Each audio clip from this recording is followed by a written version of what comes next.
நமசிவாயம்.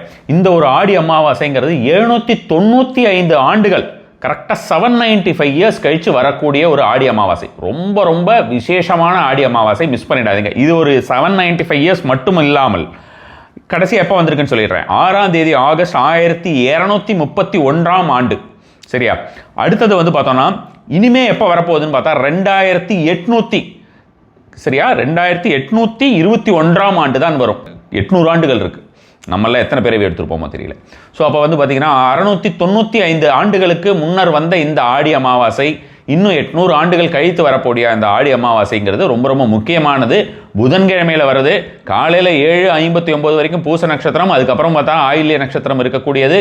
கடகத்தில் 4 கிரகங்கள் இருக்கக்கூடிய ஒரு சிச்சுவேஷன். இதே மாதிரி சில பேர் வந்து 3 வருஷத்துக்கு முன்னால் வந்ததுன்னு அப்படின்னு சொல்லலாம். 3 வருஷத்துக்கு முன்னால் வந்தது அப்படின்றதுலையும் பார்த்தோம்னா சில விஷயங்கள் இல்லை. கரெக்டாக எக்ஸாக்டாக இதே மாதிரியான ஒரு நாள் அமைந்திருக்கிறது. 795 ஆண்டுகள்.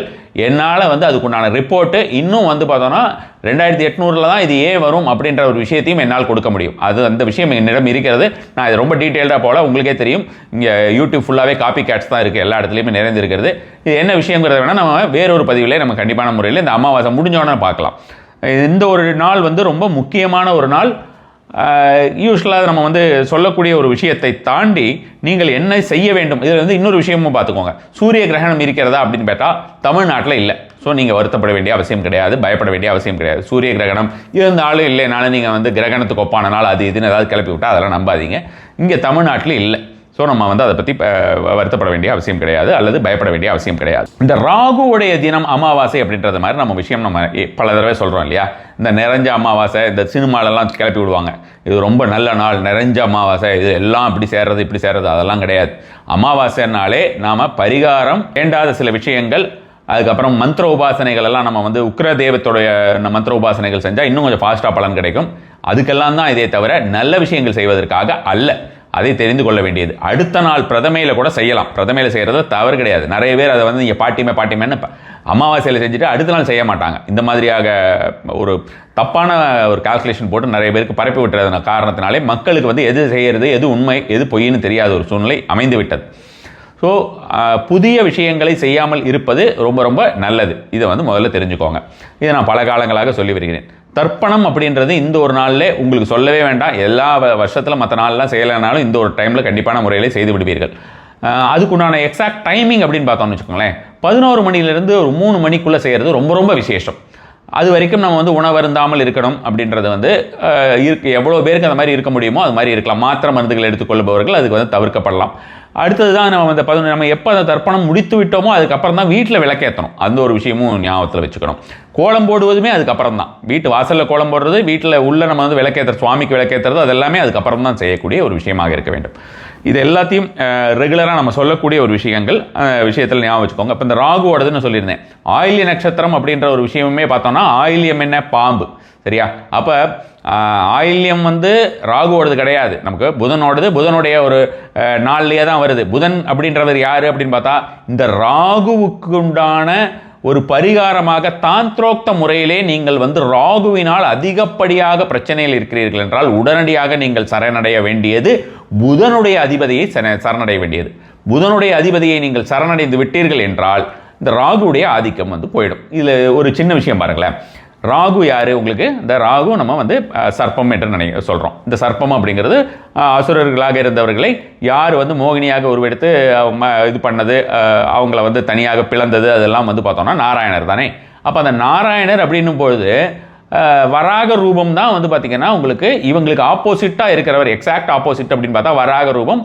அவர் வந்து வராக ரூபம் வந்து உங்களுக்கு ராகுவுக்கு சிறப்பாக அவர் வந்து அவர் அந்த ராகுனால் தொல்லைகள் ஏற்படாமல் காப்பாற்றக்கூடியவர் அப்படின்ற மாதிரியான விஷயமாகவும் எடுத்துக்கலாம். பெருமாள்ங்கிறதுனால புதனும் எடுத்துக்கலாம்னு வச்சுக்கோங்களேன். இதில் வந்து அந்த பாம்பு அப்படிங்கிறது, சர்ப்பம் அப்படின்றது, ஆதிசேஷன் அப்படின்றது வந்து பார்த்தோம்னா ஆதிசேஷனை படுக்கையாக படுக்க வைத்து படுத்து கொண்டிருப்பவர், அந்த சர்ப்பங்களை அடக்கக்கூடியவர், அல்லது சர்ப்பங்கள் எல்லாம் இவருக்கு வந்து அடங்கி போகும் அப்படின்னு சொன்னால் நம்ம மகாவிஷ்ணுவையும் ஒரு முக்கியமான ஒரு தெய்வமாக நம்ம வந்து சொல்ல முடியும். மெயினாகவே அவரை தான் சொல்லணும்னு வச்சுக்கோங்க. ஸோ அப்போது இந்த ஒரு நாள் நமக்கு ராகுவினால் ஏற்படக்கூடிய ஒரு தொல்லைகள், நமக்கு வந்து கோச்சார ராகுவாக இருந்தாலும் சரி, அல்லது ஜாதகத்தில் நமக்கு ராகு திசை ராகு புத்தி நடந்துகிட்டு இருந்தாலும் சரி, இது ரெண்டு விஷயத்துக்குமே நம்ம வந்து இந்த ஒரு நாளில் நம்ம செய்யக்கூடிய எந்த ஒரு பரிகாரங்களோ அல்லது தெய்வ உபாசனையோ நமக்கு அதிகப்படியான ஒரு பலன் தரக்கூடியதாக இருக்கும். இதுக்கெல்லாம் முன்னால் வந்து ராகுவுடைய அதிதேவதை அப்படின்னு பார்த்தோம்னா நம்ம வந்து பித்ருக்கள். ஸோ அப்போ அந்த பித்ருக்கள் அப்படின்றவர்களை வந்து நாம் சாந்தி செய்வது இந்த ஒரு நாளில் ரொம்ப ரொம்ப முக்கியம். அதனால் நம்ம வந்து துர்கை பிரத்யதி தேவதை பித்ருக்கள், அதிதேவதை துர்கை பிரத்யதி தேவதை பித்ருக்கள் நினைக்கிறேன், இல்லை வாய்ஸ் வர்ஸாக வரும், I am not sure. So பித்ருக்கள் அப்படின்றவங்களையும் சரி துர்கை வழிபாடுமே இந்த ஒரு நாளில் நல்லா நம்ம வந்து செய்கிறது ரொம்ப ரொம்ப முக்கியம்.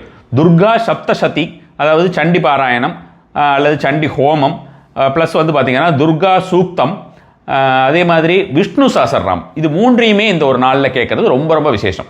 இதை சொல்லும் பொழுது ஒரு முக்கியமான விஷயத்தையும் உங்களுடன் பகிர்ந்து கொள்கிறேன்.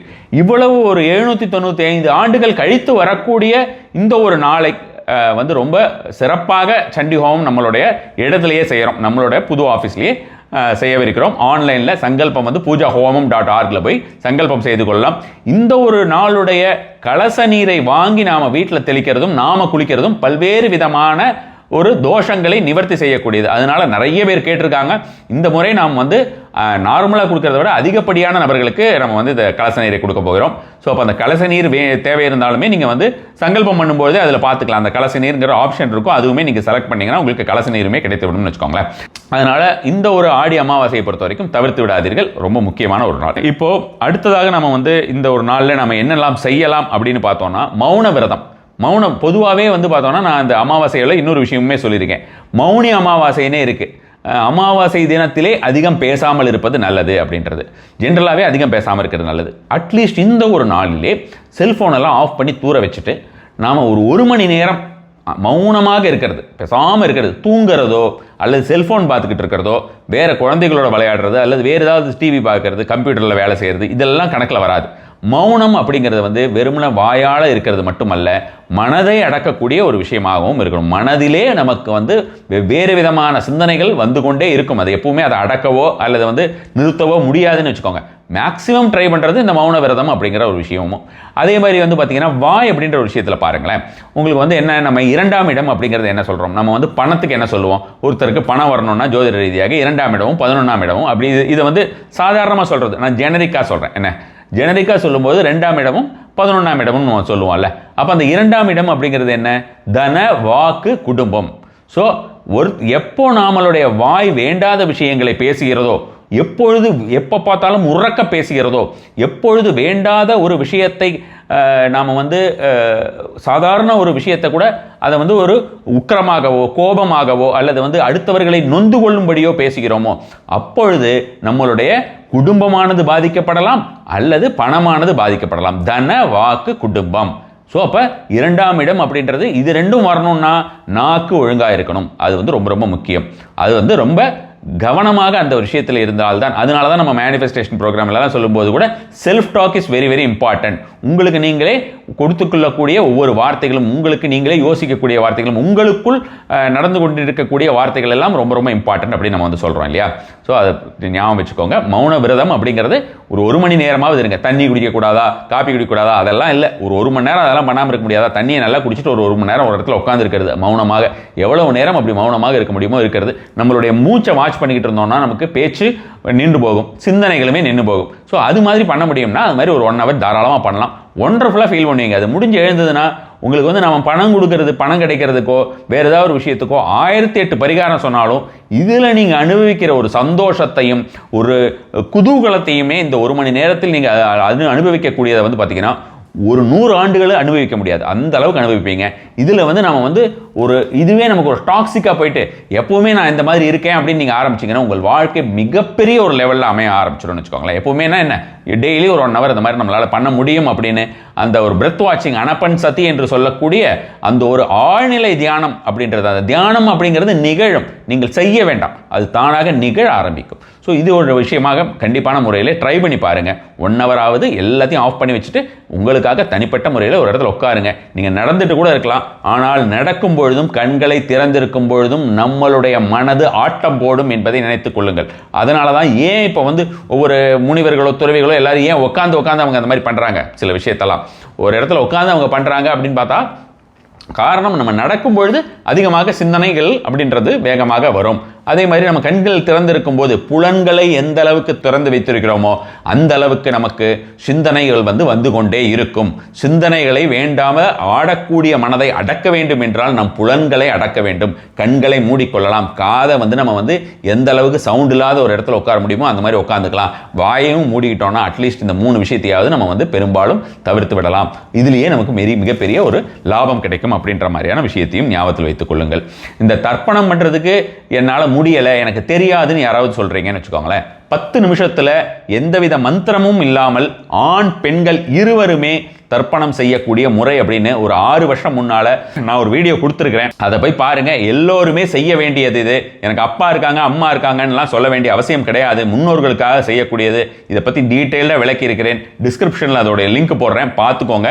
கண்டிப்பான முறையில் அதுலேயுமே நீங்கள் செஞ்சிடறது. உங்களுக்கு செய்ய முடியாத சந்தர்ப்பத்தில் இருந்தீங்கன்னா 10 மினிட்ஸில் அதை நீங்கள் செஞ்சிடுறதுங்கிறது உங்களுக்கு பெட்டராக இருக்கும். இதை மிஸ் பண்ணிடாதீங்க. இதை மிஸ் பண்ணி நம்ம எதை செஞ்சாலுமே பலன் கிடையாது. நம்ம எவ்வளவு விஷ்ணுவை கூப்பிட்டாலும் வராகரை கூப்பிட்டாலும் துர்கையை கூப்பிட்டாலும் இதை செய்யாமல் பலன் கிடையாது. அடுத்ததாக இந்த ஒரு நாளில் நீங்கள் செய்யக்கூடிய மிக மிக முக்கியமான ஒரு 3 விஷயங்கள் இருக்கிறதுன்னு வச்சுக்கோங்களேன். இது ஃபாரின்ல இருக்கக்கூடியவர்கள்லாம் பார்க்கும்போது நான் அந்த அரசமரத்தை பற்றி சொல்கிறேன் அடிக்கடி. அப்போ அரசமரம் போடும்போது எனக்கு அரசமரம் இல்லையேன்றாங்க. அரசமரம் இல்லைன்னா எதையா ஒரு மரத்தில் பண்ணுங்கன்னு அர்த்தம் கிடையாது. அரசமரம் அப்படி ஒருத்தர் கமெண்ட் பண்ணியிருந்தார். வேறு யார்த்தோ கேட்டிருந்தாங்க இன்டர்நேஷனல் பீப்புளுக்கு. ஒருத்தங்க கமெண்ட்டில் பண்ணியிருந்த போது அப்போ அரசமரம் இல்லைன்னா வேறு ஏதாவது ஒரு மரத்தில் பண்ணுங்க அப்படின்னு. அப்போ கண்ட மரத்தில் எந்த மரத்தில் வேணால் பண்ணுங்கன்னு சொல்லிட்டு போயிடலாமே. ஏன் அரசமரம்ங்கிறோம்? அரசமரத்திலே பல்வேறு விதமான சூட்சுமங்கள் அடங்கி இருக்கின்றன. பல்வேறு விதமான பரிகார முறைகளை நம்ம அரசமரத்தில் செய்ய முடியும். பல கிரகங்களுடைய ஆதிக்கம் அரசமரத்தில் இருக்கிறது. பல தெய்வங்களுடைய ஆதிக்கம். மகாலட்சுமி வசிக்கக்கூடியது அரசமரம். ஆனால் அரசமரத்தை நம்ம சனிக்கிழமை தவிர மற்ற நாளில் தொடக்கூடாது. சனிக்கிழமையும் மத்தியானம் வரைக்கும் தான் தொடணும் அப்படின்ற மாதிரியான விஷயங்கள்லாம் இருக்குன்னு வச்சுக்கோங்களேன். ஸோ இந்த ஒரு நாளிலேயுமே நீங்கள் வர அரசமரத்தை உங்களால் வளம் வர முடியும் என்றால் வளம் வாருங்கள். அது ஒரு நல்ல பலன் கிடைக்கும். விளக்கேற்றி வைக்க முடிஞ்சதுன்னா, நான் இப்போ இந்த சனிக்கிழமைக்கு சொல்லியிருந்தேன், அது மாதிரியே நீங்கள் விளக்கேற்றி வைக்க முடியும்னா நல்லெண்ணெய் தீபமோ கடுகெண்ணெய் தீபமோ நீங்கள் வைக்கலாம். 3 இடங்களிலே பணத்தை நான் ஒரு 10 ரூபாயாவது ஏதாவது ஒரு இடத்துல அப்பப்போ போய் போட்டுடுங்க. திரும்பி பார்க்காம உங்களுடைய வீட்டுக்கு போயிடலாம். அல்லது வேறு ஏதாவது வேலை இருந்தால் வேலையை பார்த்துருங்க அப்படின்னு நான் சொல்லுவேன் இல்லையா. அது நிறைய பேர் பண்ணிட்டு இருக்காங்க. அந்த பரிகாரம் இன்று வரைக்குமே 10 ரூபா தான் போடணும்னு இல்லை. நீங்கள் உங்களால் 100 ரூபாயோ 50 ரூபாயோ போட முடிஞ்சதுனாலும் போடலாம். அது மாதிரி 3 இடத்துல இந்த ஒரு டைமில் பண்ணணும். இது பெரும்பாலான தடைகளை விளக்கக்கூடியது. பண ரீதியான தடைகளை விளக்கக்கூடியதாகவும் இருக்கும். அதே போல் உங்களுக்கு லக்ஷ்மி கட்டுன்னெலாம் சொல்கிறோமே, இந்த மாதிரி உங்களுக்கு யாராவது ஏதாவது ஒரு ஈவில் ஐனாலேயோ திருஷ்டினாலேயோ வேறு ஏதாவது ஒரு விஷயத்தினாலேயோ ஒரு பொறாமையினாலேயோ ஏதாவது ஒரு விஷயத்தினால் அவர்கள் நம்மளுடைய ஒரு பணம் அப்படிங்கிறது தடையாகி இருக்கிறது அப்படின்னாலோ, வேறு ஏதாவது ஒரு காரணம் கிரக காரணங்களால் நம்மளுடைய பணம் அப்படின்னு தடையாக இருந்தாலோ அந்த பணத்தடைங்கிறது விலகக்கூடிய ஒரு பரிகாரமாக இந்த ஒரு பரிகாரம் இருக்கும். இந்த முறை நீங்கள் 3 இடங்களிலே செய்ய வேண்டும். ஒன்று அரச மரத்துக்கு கீழே. நான் அரச மரத்தை உங்களால் முடியும்னா சுத்துங்கன்னு சொல்லியிருந்தேன். அப்போ இன்டர்நேஷனல் பீப்புளுக்கெல்லாம் 3 இடத்துல செய்ய முடியாது, 2 இடத்துல தானே செய்ய முடியும் அப்படின்னு நினைப்பாங்க. அவங்க என்ன பண்ணலாம்னா அந்த ஒரு 10 ரூபாய் எடுத்து தனியாக ஏதாவது ஒரு இடத்துல வச்சிடலாம். அப்போ அந்த ட்ரீ பிளான்டேஷன்ஸ் எல்லாம் பண்ணுவாங்களா, அப்போ அந்த அரச மரம் யார் பண்ணுறாங்க? நம்மளே ஒரு 1000க்கு மேலே அரச மரம் பண்ண போகிறோம்லாம் சொல்லியிருந்தோம். அதனால் நீங்கள் அந்த 10 ரூபாய் எனக்கு அனுப்புங்கன்னு நான் சொல்லலை. ஜென்ரலாக அது மாதிரி ஏதாவது பண்ணும்போது அந்த பணத்தை நீங்கள் எடுத்துக்கலாங்க. அது மாதிரி கொடுத்தா மாதிரி தனியாக அந்த 10 ரூபாயோ 100 ரூபாயோ அல்லது நீங்கள் 1000 ரூபா அது மாதிரி தனியாக எடுத்து வைக்கிறீங்க, 3 இடத்துல 1000 ரூபா நீங்கள் பிளேஸ் பண்ண போகிறீங்கன்னா அது மாதிரி பண்ணலாம். இன்னொன்று கிரேவியார்டுக்கு முன்னால் போட்டுட்டு வந்துடுறது. அதாவது சுடுகாடு இடுகாடு ஏதாவது ஒன்றுக்கு முன்னால் 10 ரூபாயோ உங்களால் முடிந்த தொகை, அது நோட்டாக இருக்க வேண்டும், காயினாக இருக்க வேண்டாம், அது மாதிரி இருக்கிறதையே போட்டுறது. 3வதான இடம் கோவிலுக்கு முன்னால். இதை நீங்கள் செய்துவிட்டு வருவது அப்படின்றது டைரெக்டாக என்னை பொறுத்த வரைக்கும் நீங்கள் இதுக்குள்ளெல்லாம் போக தேவையில்லை. அதை நல்லா புரிஞ்சுக்கோங்க. நீங்கள் அதை கிராஸ் பண்ணுறீங்க, கிரேவியார்ட் கிராஸ் பண்ணும்போது அந்த இடத்துல அப்படியே நீங்கள் ட்ராப் பண்ணிவிட்டு நீங்கள் பாட்டுக்கு போயிட்டே இருக்கலாம். அதே மாதிரி அரச மரத்துக்கிட்ட போகிறீங்கன்னா அரச மரத்துக்கிட்ட அப்படி போகிறீங்க, யாரும் பார்க்காத போது அப்படி போட்டுட்டு நீங்கள் பாட்டுக்கு போயிட்டே இருக்கலாம், தவறினா மாதிரி. அதே மாதிரி டெம்பிள் கிட்ட போகிறீங்க, அதுலேயும் நீங்கள் கோயில் வாசலில் போட்டுறணும். யாரும் மனிதர்கள்கிட்ட போடக்கூடாது, அவங்களா தான் இது எடுக்கணும். சரியா?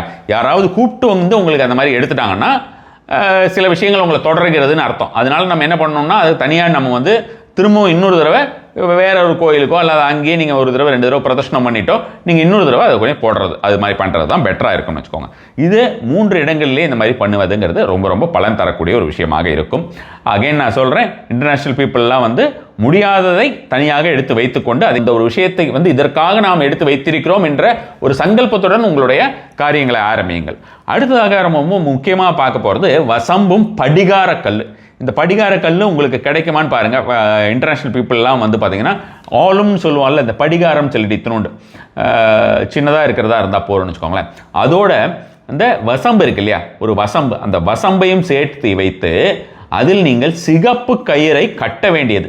கட்டிவிட்டு உங்களுடைய டாமினன்ட் ஹேண்ட் இருக்குல்ல, வலது கைனா வலது கை, இடது கைனா இடது கை, எது டாமினன்ட் ஹேண்டோ அந்த கையில் வச்சுட்டு உங்களுடைய குடும்பத்திற்கும் உங்களுக்கும் உங்களுடைய வீட்டிற்கும் வரக்கூடிய எந்த விதமான ஒரு துர்சக்தியும் இந்த அமாவாசை முதல் பித்ருக்களின் அருளாலும் துர்கையின் அருளாலும் போயிடணும், வரவே கூடாது. இதை நான் மாதம் செய்கிறேன்னு உங்களுக்கு நீங்கள் சங்கல்பம் பண்ணிக்கோங்க. நீங்கள் யாருக்கும் சத்தியெல்லாம் பண்ணி கொடுக்க போகிறது இல்லை, உங்களுக்குள்ள நீங்கள் சங்கல்பம் பண்ணிக்கொள்ளுங்கள். ஒவ்வொரு மாதம் இதை செய்யுங்கள். இதே வாசகத்தை திருப்பி சொல்லிட்டு இதை செய்து வாருங்கள். அதை அப்படியே கொண்டு போயிட்டு சிகப்பு ஒரு நூல், சின்ன நூல்லையே வீட்டு வாசலில் கட்டிடுங்க. சின்னதாக கட்டினா போதும், ரொம்ப பெருசாக இவ்வளோ பெருசாலாம் கட்டி தொங்க விட்டுறாதீங்க. சின்ன வசம்பு துண்டு, ஒரு படிகார கட்டி, இவ்வளவுதான். இதை நல்லா கட்டிட வேண்டியது. கட்டிட்டு கையில் வச்சுட்டு அதுக்கப்புறம் நம்ம அந்த பிரார்த்தனையாவது சங்கல்பமாவது நாம் செய்து விட வேண்டியது. இதில் மந்திரமெல்லாம் எதுவும் இன்வால்வ் இல்லை. நம்மளுடைய மனம், அந்த சங்கல்பம், அது மட்டும்தான் அதோடைய மந்திரமாக இருக்க போகிறதுன்னு வச்சுக்கோங்களேன். இந்த எல்லா விஷயங்களுமே செய்யுங்க. ரொம்ப ரொம்ப அதிகப்படியாக உங்களுக்கு பலன் தரக்கூடிய ஒரு விஷயமாக இந்த விஷயங்கள் எல்லாமே இருக்க போகிறது. நான் சொன்ன மாதிரி சண்டி ஹோமத்தை கண்டிப்பான முறையிலே பரிகார ஸ்தலம் சேனலில் லைவாக பண்ணுறோம். இதை பார்க்க மறந்துடாதீங்க. மத்தியானம் 2 மணிலேருந்து 2 மணி 2 கால் ஆகலாம்னு வச்சுக்கோங்க. ஸோ இதை பார்க்க தவறி விடாதீர்கள். அதை பார்த்து அதில் நம்ம நமஸ்காரம் பண்ணுறதுக்கு ஒரு மந்திரம் சொல்லுவோம். நமஸ்காரம் பண்ணிக்கோங்க இந்த டைமில் அப்படின்னு 2 தடவை சொல்லுவோம். அது ஒரு 20-25 நமஸ்காரம் வரும்னு வச்சுக்கோங்களேன். இருக்கிற இடத்துல நீங்கள் சாஷ்டாங்க நமஸ்காரமாக பண்ணாலும் சரி, அல்லது இருக்கிற இடத்துலையே நீங்கள் பாவனையாக பண்ணாலும் சரி, உங்களுடைய உடல்நிலையை பொறுத்து அதை பண்ணிக்கிறது. அதுவும் பர்டிகுலராக இந்த அமாவாசையில் நான் அகைன் சொல்கிறேன், 795 ஆண்டுகள் கழித்து வரக்கூடிய ஒரு அமாவாசை. இதோடைய விளக்கத்தை கண்டிப்பான முறையிலே அமாவாசை முடிந்ததுன்னு நான் சொல்கிறேன் உங்களுக்கு. இது இந்த மாதிரி வரப்போகுது. இனிமேல் கிட்டத்தட்ட நான் சொன்ன மாதிரி ஒரு 800 ஆண்டுகள் கழித்து வரக்கூடிய அமாவாசை. இதை கண்டிப்பான முறையில் மிஸ் பண்ணாமல் தெய்வ அனுகிரகம் முழுவதுமாக கிடைப்பதற்கு இந்த சண்டி ஹோமத்தை பண்ணுங்கள். சண்டி ஹோமத்தை பாருங்கள். அதே மாதிரி உங்களுக்கு அந்த கலச நீர் வேண்டும் என்றால் நீங்கள் சங்கல்பம் செய்த போது அந்த கலச நீருங்கிற ஆப்ஷனையுமே நீங்கள் கிளிக் பண்ணிக்கலாம். நம சிவாய.